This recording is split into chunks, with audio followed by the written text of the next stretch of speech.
Salam jumpa saudara dan saudariku terkasih dimanapun berada.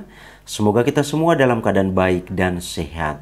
Dan semoga Tuhan yang Maha Baik selalu dan senantiasa menyertai kita.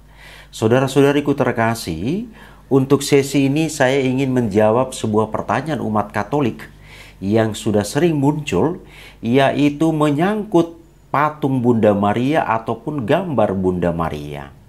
Di sana kita melihat patung-patung Bunda Maria itu selalu dengan model yang berbeda-beda. Dan juga ini kita temukan dalam gambar, tentunya gambar Bunda Maria yang ada di gereja ataupun yang kita simpan di rumah kita. Nah, umat bertanya, kalau begitu banyak model patung Bunda Maria, begitu banyak gambar Bunda Maria yang berbeda-beda, apakah Bunda Maria itu banyak? Ini pertanyaan umat dan sangat masuk akal, sangat logis karena memang ketika kita melihat patung Bunda Maria itu ada yang atau selalu saja kita temukan di sana model Bunda Maria meletakkan tangan itu selalu berbeda-beda. Ada yang dengan mengatupkan tangan, ada yang dengan tangan terbuka seolah-olah mempersilahkan kita datang, dan lain sebagainya. Jadi banyak sekali kita temukan di masyarakat atau di lapangan bahwa Bunda Maria itu selalu dengan model atau gaya yang berbeda-beda. Baik, ada beberapa jawaban yang kami sampaikan di sini kiranya bisa menjawab pertanyaan umat terkait Bunda Maria itu banyak atau tidak. Baik, saudara-saudari. Pertama, kami mulai dari imajinasi pelukis atau pematung atas sebuah pengalaman rohani. Artinya apa, saudara-saudari? Dari permenungan seorang pelukis atau seorang pematung, di sana ditemukan figur Bunda Maria. Ada sebuah pengalaman rohani yang dia alami ketika dia menghadapi sebuah atau menghadapi sebuah peristiwa yang sangat besar, lalu dia mendapatkan pertolongan Bunda Maria, kemudian direfleksikan, direnungkan, lalu dituangkan dalam bentuk sebuah gambar atau dalam bentuk sebuah patung. Nah, kita lihat beberapa contoh, misalnya patung Bunda Maria Pieta. Patung ini menggambarkan Bunda Maria yang sedang memeluk tubuh Yesus yang telah meninggal setelah diturunkan dari salib. Patung ini aslinya adalah ciptaan Michelangelo dan sekarang sudah banyak salinan yang terdapat di berbagai penjuru dunia. Kemudian yang lain, saudara-saudari, misalnya patung Bunda Maria sedang berdoa. Patung ini menggambarkan Bunda Maria sedang berdoa dengan tangan terlipat di dada. Patung ini biasanya untuk ditempatkan di kapel atau di gereja kecil. Lalu patung Bunda Maria menggendong bayi Yesus.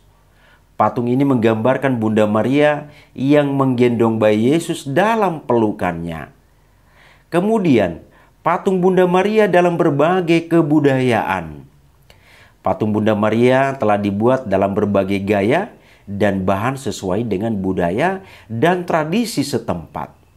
Maka setiap negara atau daerah boleh membuat patung atau membuat gambar berdasarkan budaya setempat. Artinya karakter orang di tempat itu bisa diciptakan sebuah gambar atau patung yang menyerupai orang itu.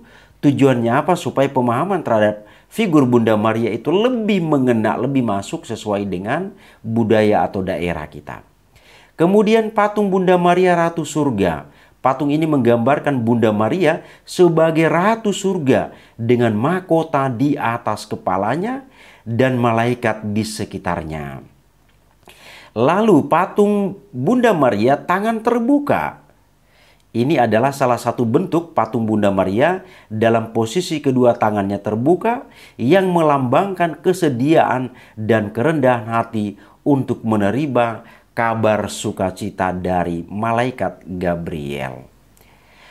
Kemudian saudara-saudari, ada juga patung Bunda Maria dengan 9 bintang. Patung ini menggambarkan Bunda Maria dengan 9 bintang di sekitarnya, melambangkan 9 sifat Bunda Maria dalam gereja Katolik. Jadi begitu kaya, luar biasa saudara-saudari. Patung-patung itu kita temukan memang dengan model, dengan bentuk yang berbeda-beda. Oke, itu hal yang pertama. Jadi hal yang pertama ini sekali lagi menyangkut imajinasi atau sebuah permenungan, pengalaman rohani yang dialami oleh seorang tukang gambar atau seorang pematung ataupun pemahat, yang akhirnya dituangkan dalam bentuk gambar maupun patung ataupun dalam bentuk sebuah lukisan. Kemudian hal yang kedua saudara-saudari, menyangkut penampakan Bunda Maria. Jadi penampakan Bunda Maria juga berpengaruh pada pembuatan sebuah gambar ataupun patung. Misalnya kita lihat saudara-saudari, patung Bunda Maria penampakan itu misalnya, patung ini menggambarkan Bunda Maria seperti yang terlihat dalam penampakan di Lourdes ataupun di Fatima. Patung ini sering berada di gereja-gereja untuk mengenang penampakan Bunda Maria. Jadi penampakan Bunda Maria juga menjadi salah satu cara atau salah satu hal yang mendorong orang yang membuat gambar ataupun lukisan ataupun pematung untuk membentuk gambar ataupun patung ataupun lukisan tentang figur Bunda Maria tersebut. Dan hal yang ketiga adalah berdasarkan gelar yang diberikan oleh gereja kepada Bunda Maria. Kalau kita perhatikan dalam gereja Katolik, Bunda Maria itu memiliki begitu banyak gelar. Ada misalnya Bunda Maria Ratu Segala Bangsa, Bunda Maria Immaculata, Bunda Maria Ratu Rosari, Bunda Maria Salib Suci, dan macam-macam berbagai jenis gelar yang disematkan kepada Bunda Maria. Itu akhirnya menginspirasi untuk diciptakan atau dibuat sebuah gambar ataupun patung berdasarkan gelar-gelar yang diberikan tersebut. Ini kira-kira 3 alasan saudara dan saudariku terkasih mengenai pertanyaan umat tentang mengapa gambar Bunda Maria di dalam gereja itu selalu berbeda-beda. Kemudian ada ukiran juga berbeda, demikian juga ada patung dengan model, dengan posisi, dengan gaya Bunda Maria yang selalu berbeda-beda. Jadi bukan berarti Bunda Maria itu banyak, tetapi memang 3 faktor inilah yang mendukung Bunda Maria atau patung ataupun gambar ataupun ukiran itu dibuat untuk gereja.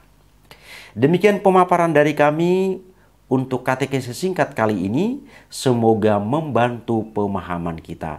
Terima kasih, Tuhan memberkati.